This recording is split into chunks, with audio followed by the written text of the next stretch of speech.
Kasi vana vaMwari mufaro wangu chingamizana zvakare kuchirongwa chamazuva ose kunhai pastor.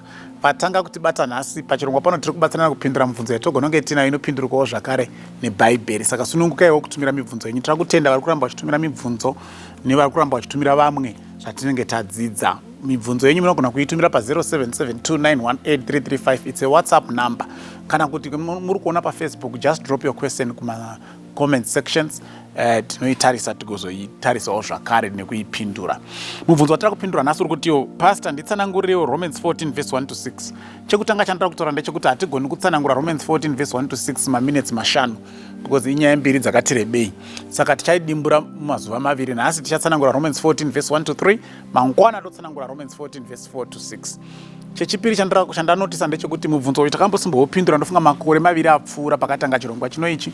Asi noda kuti vazhinji vanga vasitova kuziva chirongwa, ndokusaka mibvunzo iyi yakudzoka zvakare. Saka sunungukai kuramba henyu muchibvunza, tinongoipindura kana taona kuti the old clip yakura haichakwanisi kuwanika nyore. Chechitatu chakakosha kana tichidzidza tsamba kana kuti tichidzidza bhaibheri, vanga varipo mazuva takatanga chirongwa ichi takatoita zviga zvekududzira nazvo bhaibheri, the principles of correct biblical interpretation. Chimwe chatakataura ndechekuti you must be aware, consciously aware yechinhu chinonzi historical background, nhoroondo yenguva yairarama nyakunyora kana kuti munyori wetsamba iroro kana kuti webhuku iroro. So kuti Pauro dai kuri kunzi ndiye akararama mazuva ano atiri kurarama naye kana kuti kubva muna 2020 pakauya COVID, achirayira kukereke totomboti yekuZimbabwe, yekuHarare, yekuChitungwisa, aigona kuti zvakanaka kuti vanhu vaende kukereke vakapfeka mamaski. Ani mazvona because anenge abvunzwa topfeka here mamaski kana torega, semabvunzira aitaingoitawo mazuva ano. Paul onyora kuti zvakanaka kuti vanhu vapfeke mamaski, musaende kukereke musina mamaski. Saka vanhu vanozorarama 1000 years later senge isusu nawo manje takurarama muna 2023, Paul akafa muna AD 60. Patoverenga tsamba yaya yakanzi musaende kukereke musina mamaski, tinogona kutotanga kutokashana manje kuti Paul akati pfekai mamaski muchienda kuchechi, but tisinambochiridza kuti aipfekerwei, chii changa chaitika, zvairevei, zvinorevei kwatiri. Saka pamuri kudzidza tsamba, not only dzaPaul but Bible, you need also to look and check the historical background. Zvinokubatsira kunzwisa kuti ndo zvaiitika, okay, saka kwandiri zvinoreva zvakati. Saka tsamba yataverenga iyi Romans 14 regai tiverenge verse 1 to 3. Him who is weak in the faith receive ye, but not to doubtful disputations. For one believes that he may eat all things, another believes who is weak eats herbs or vegetables. Let not him who eats despise him who eats not, and let him who eats not judge him who eats, for God hath received him. Saka uchiverenga nhasi Paul arasa kunga ari kuti vanhu vachiri vatera pakutenda vatete vanodya miriwo chete, makabheji nekovhu, havafaniri kutombodya nyama kana huku kana chinyi. Okay, then vasimba pakutenda zvazvigogodira zvekutenda ndo vanoteerwa kudya nyama, ndo zvazvinoitonge zviri kuita panapa. Saka vamwe vanobva vati Paul akati vachiri vatete pakutenda ndo vasingadyi, vasimba vanodya chero zvese zvese, kana nyoka vanodya, vamwe vanodaro. But sekutaura kwandaita kuti you need to consider the historical background. Ende kuti unzwisise izvozvo dzoka mukati mebhaibheri zvakare kana usingakwanisi kuenda kunhoroondo, ubvunze bhaibheri kana kubvunza Pauro kuti Pauro kuti vari weak uri kumborevei. Zvinokubatsira pamwe painotaurwa nyaya yekuva weak kana yekuva strong in faith. Ndekuna vaKorindo kutanga chapter 8, 1 Corinthians chapter 8 verse, amene ndichaverenga yese here, regai tione 1 Corinthians chapter 8.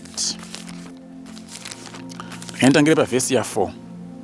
Concerning the eating of things offered to idols, we know that an idol is nothing in the world and that there is none other God but one. Okay?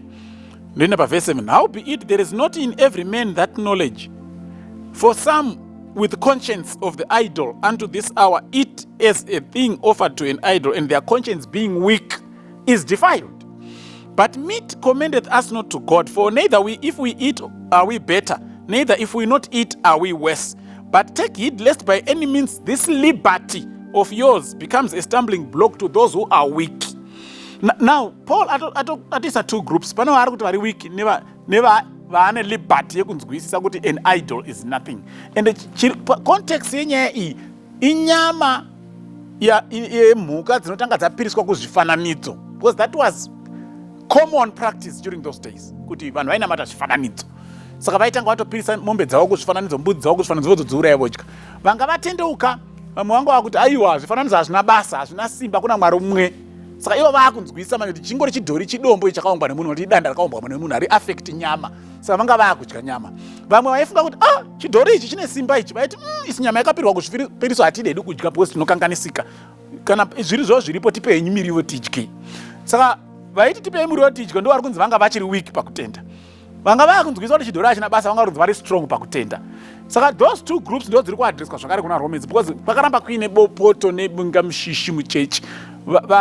Vari kuti idol ine simba vari weak, vari kuti vakaona vamwe vachingodya nyama yakapiriswa zvifananidzo kuti imimi munoti munonamata Mwari umwe asi muri kudyirei nyama yakapiriswa kune zvimwe zvimwari. Avo voti hazvine basa zvimufananidzo izvo, imimi muri kutodyirei chamuri kudyira mavheji chi, iyo nyama iyi isina chayamboitwa. Saka hondo iyoyo ndiyo iri kuadreswa naPaul pana Romans chapter 14 yaakuti imimi muchiri weak, musati mukaona vari strong vachidya havo movazvidza, nemiwo muri strong pakutenda, musati mukaona vachine kutenda kutete movaseka muchiti vari kudyirei mavheji, because mese magamuchirwa naMwari vachakurawo vakasvika pamuri.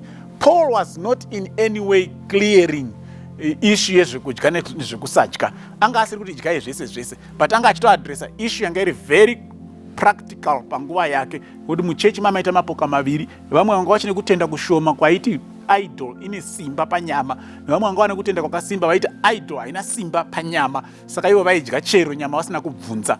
Ava vari kufunga kuti idol ine simba vairamba kudya kana vanzwa kuti nyama yacho yakapiriswa kuzvifananidzo, voti tipei miriwo, we are sure kuti miriwo haina chainopiriswa. Saka uchida kunyatsoona kuti Paul anga asiri kutaura nyaya yekuti idyai zvese zvese. Ukazoenda pana vaFiripi, I think it's Philippians chapter 3 verse 18 and 19, anobva ati iye regendekere pa 17, brethren, be followers together of me, and mark them which walk so as ye have us for an example. For many walk, of whom I have told you often, and now tell you, even with weeping, that they are the enemies of the cross of Christ. Kune vazhinji vari kufamba zvandakambokudza kuti vavengi vemuchinjiko waKristu ndevapi vanhu ivavo? Whose end is destruction. Vanziva vanhu ivavo vachaparadzwa ivavo. Whose God is their belly. Vanzi Mwari wavo ndo dumbu ravo, kureva kuti vanoteerera dumbu ravo kupfuura zvakataurwa naMwari. Kana dumbu rati ndoda ichi vanoisa, vakati ndoda ichi vanoisa. Vanzi ivavo vanhu vakadaro vanoti chero chadiwa nedumbu vanoisa mudumbu, against zvakataurwa naMwari, zvikanzi God will destroy them because they are enemies of the cross of Christ. Saka Paul did not teach kuti vanhu vanodya zvese zvese. He never. Ndosaka arikutoti vanokudza dumbu ravo nehavi yerurimi rwavo kupfuura zvakataurwa naMwari, God is going to destroy them. Saka it's important to appreciate the background yepana Romans chapter 14. Ndokubira tabatsirika naMwari atikomborere. Amen.